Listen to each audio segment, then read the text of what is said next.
Some stories from history are so profoundly, spectacularly dumb that you have to wonder if you're being pranked. Well, today we're diving into one of those. It's a story about a political grudge so petty, so unbelievably intense, that it led to what is, I think we can all agree, the weirdest and most disgusting court case in human history. Yup, you read that right. The star defendant in this little legal drama wasn't just giving the silent treatment. He was actively decomposing. So let's set the scene for this masterpiece of judicial process. So, picture this. You're in the Grand Basilica, the absolute heart of papal power. The air is thick with incense and, something else. Something significantly less holy. All the most powerful church figures in Rome are there, and you can bet they're all trying not to make eye contact. And right in the middle of it all, there he is, the accused.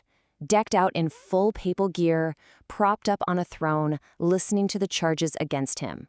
You got to admit, he's taking it all with a certain stoic dignity. That's because, and this is a pretty critical detail, Pope Formosus had been dug up just for the occasion. Right, so let's back up. How did we get here? I mean, seriously, how does a guy who's already dead become the main event in a show trial?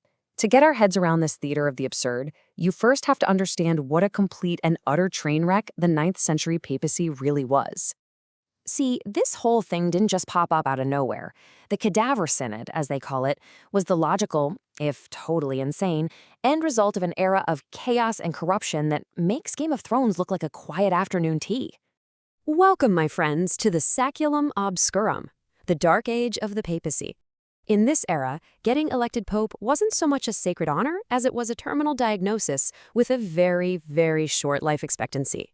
Popes were basically pawns for rich families, and their jobs usually ended badly.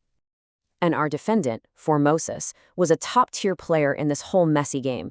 I mean, look at his resume. Excommunicated, brought back from the cold, then becomes pope himself.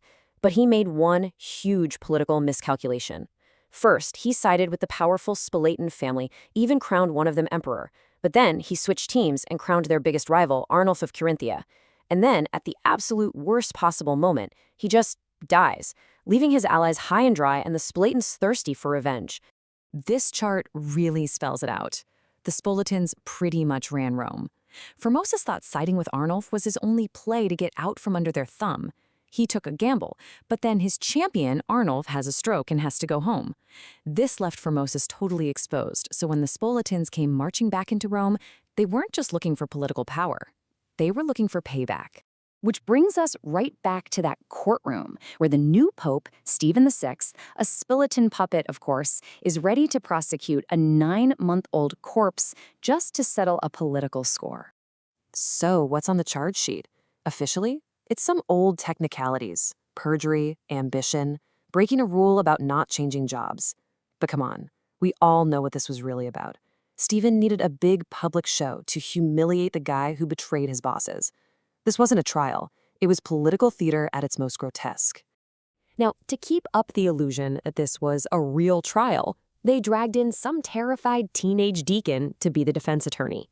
So as Pope Stephen is literally screaming at a corpse, this poor kid is supposed to whisper back denials. Yeah, I'm sure his legal arguments were top-notch. And get this. As if things weren't weird enough, halfway through the trial, an earthquake hits the basilica. Part of the roof collapses. You would think that this would be a fairly obvious sign from somewhere to maybe, stop yelling at the dead guy. But nope, Stephen was not discouraged. So, surprise, surprise, the verdict was guilty. Formosus's entire papacy was declared null and void. They stripped the corpse, chopped off the 3 fingers he used for blessings, and chucked him in a common grave. But even that wasn't enough.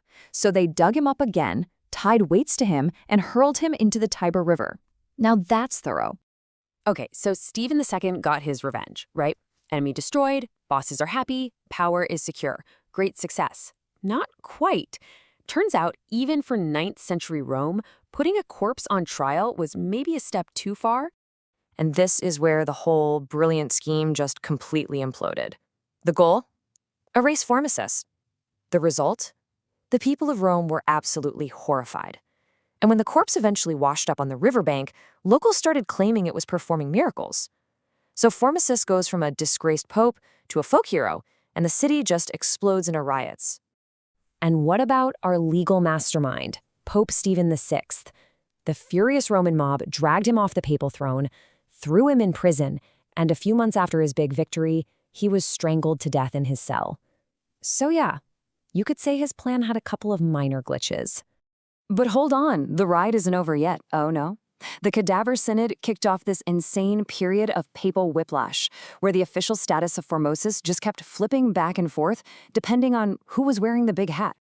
I mean, the chaos was incredible. First, Pope Theodore II, in his epic 20-day reign, cancels the whole trial and reburies Formosus properly. Then, his successor, John IX, not only agrees but actually bans trying dead people ever again. Smart move. But then, in 904, Pope Sergius III, who was one of the original judges at the corpse trial, comes to power. And what's his first move? You guessed it. He recondemns Formosus all over again. The whole thing was a joke. Historians look at this whole mess, the Synodus Horrenda, as more than just a weird story. It is widely seen as the absolute rock bottom of the papacy, a moment where political revenge just completely steamrolled sanity, decency, and everything else. Thankfully, a later pope banned the practice for good. But the story of the Cadaver Synod is still this chilling and honestly darkly hilarious reminder of what happens when politics get so personal, so venomous, that not even death can end the fight. It just leaves you wondering, when it comes to power, where do we draw the line today?